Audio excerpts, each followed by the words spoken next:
So, it's now time to review everybody's favourite movies, the Jaws sequels! Starting with...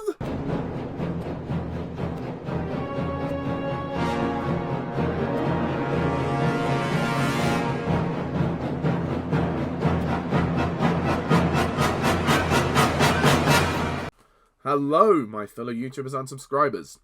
Welcome to my latest movie review, where today I review the sequel to Jaws, Jaws 2. I actually have all the sequels here, and yes, I will be reviewing all of them. But we'll start with the second one. Let's not give ourselves a heart attack. Jaws 2. This movie was directed by Jeannot, Szwarc, I believe that's how you pronounce the name. It was released in 1978, I believe, which was about 3 years after the first one. Scheider returns to star in the movie, as well as Lorraine. So, you may remember a few months ago, or last year, depending on how you want to look at it, I actually did a review of the original Jaws movie, because I went to see it in the cinema in 3D with my good friend Nicholas Payne. And I had said in that review that I was going to cover the sequels to Jaws. I'd never seen them, I haven't seen them up until this point, and I haven't had time to unfortunately review them until now, so apologies for the delay.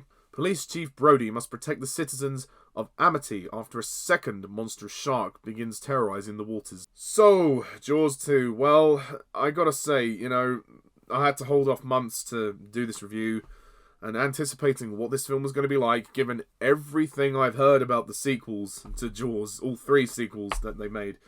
And the answer, was it worth the wait? The answer is... no, it wasn't. Yeah, Jaws 2, this is not a great movie. I won't say that it's terrible. It's not god-awful. I didn't hate it, but I didn't like it either. It is pretty much a carbon copy of the first movie. It's more of the same. That's it. That's all it is. It's more of the same. Now, don't get me wrong. Sometimes that's a good thing. Sometimes it's good to be familiar. But for me, what lets this movie down are the characters. The characters are so dull. Basically, this movie centers around a group of teenagers led by Brody's son, who I don't really know if he's the protagonist or whether Brody is the protagonist, but whatever. And the film revolves around them and their sort of teenage drama, as it were. I know I use that word loosely. And them getting attacked by the shark. The reason why the first movie works so well is that you actually engage with the characters. You believe the human characters, and you felt the suspense as the film was building and building and building to the climax, and with all the shark scenes, you felt like it was earned. With this movie, they don't do that. They have some really boring teenagers who are all very archetypal characters. There is nothing unique about them whatsoever. Even Brody's son is kind of boring. They're just so boring. This film is completely underwritten. It's like they took the script of the first one, rinsed it out to dry, hung it on the radiator. Literally, that's it. It's the same premise, just in a slightly different context. I mean, they're in the same town, for God's sakes. It's very, very cut and dry, you know, it's very similar to the first one, which is a shame. And as a result, the movie ends up just being a bit of a drag to sit through. And even when the shark does appear, and he appears quite a lot in this film compared to the first one, I just didn't feel any impact. Even towards the climax, which was getting more action-y, getting more excitey, I just didn't care, and it's all because of the characters. The script did not write the characters very well. The first two acts of this film are completely boring and pointless and meandering. Literally, nothing of great consequence happens. We don't get to know anything majorly about the characters and their relationships. We don't get to see their dynamic as a group. We don't get to see individually their stories. There is just nothing there. It's just, literally, it lays on screen. It's just them enjoying summer, them having romances, you know. There is nothing to the story. This is a nothing film, and it really frustrates me because the first one, while it had a bare-bone plot, no pun intended, it was brilliantly executed because you felt the suspense, you felt the drama. They don't even build up much to the shark. It doesn't take long before the shark even appears. And don't get me wrong, the shark looks cool. I like the shark, and I think the shark is the best thing about the film, aside from Roy Scheider. When the shark does come on screen, you get the spectacle, and the model it's decent, you know. You probably see more of the shark than you do in the first one, but at the same time, it's, you know, I mean, far be it, I was glad when it turned up, because there was nothing else on screen that really entertained me. The only sort of real positives are, yeah, Roy Scheider as Brody. He's good. It's nice to see him back, even though he does he does look kind of bored. He doesn't look like he's really enjoying himself, but there we are. It's a paycheck, I suppose. And John Williams' music is obviously classic. There's no doubt about that. He does a re-altering of the Jaws theme, which is quite nice. Adds some suspense. Again, this movie it just did not engage with me. I just could not get into it.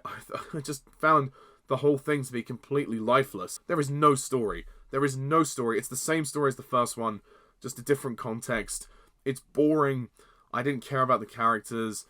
Some people have said that they could enjoy this film for like fun, and that's fine. The movie is fine at best. You know, it's not a disaster. It's not one of the worst movies ever made. It's just so boring.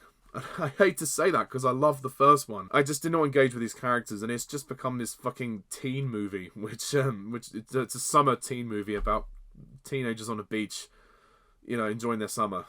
That's kind of it. There's barely anything going on in the film. And when there is spectacle, you know, it's better than nothing, but at the same time, you just don't care. And for its runtime, you know, it's only 1 hour 56 minutes.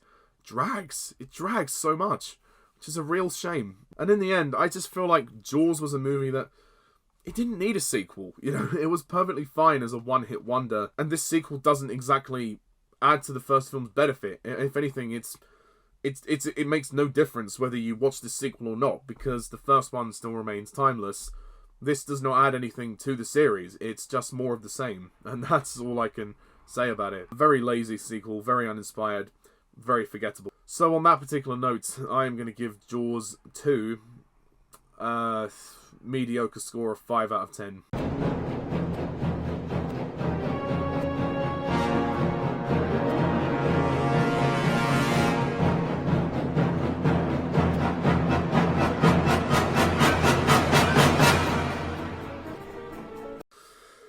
But I've heard the worst is yet to come, so I'm bracing myself for that.